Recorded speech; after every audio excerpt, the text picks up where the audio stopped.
Uşaqlar, hamımızı təbrik edirəm. 12 yaşımız münasibəti ilə. Biz ilk ad günümüzü burada keçirmişik, 1 yaşımızı Nardaranda. Bugün də simvolik olaraq yanmasam inşallah. Yəni bu şamlar çünki çox vəhşim yanır. Bu yüzden de bakışın. Yanmasam bugün bunu da qeyd edəcəyik inşallah. Uğurlarınız bol olsun. Danışmaya ehtiyac yoxdur.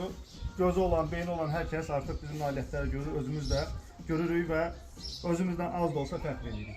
Allah birliyimizi qorusun, uğurlarınız da daimi olsun. Bunu düşünməyə çalışın, görün, alınmasa sən kömək edərsin. Təbriklər. Teşekkürler. Və tövsiyə edirəm ki, söndürün kameraları, çünki bu şeydir, violence-a girəcək. YouTube qoymayacaq. Bunun harasından kəsəcəm? Ortadan qoyun bütöv geçsin. Beyin elimi. Belə şey kimi o. Bu çayı da kəsəcəm, bax. Alırsan gəlin Ah canım, çox kəsdim. Bay bay. Aşağıdaki O buradan hamı Dağlar,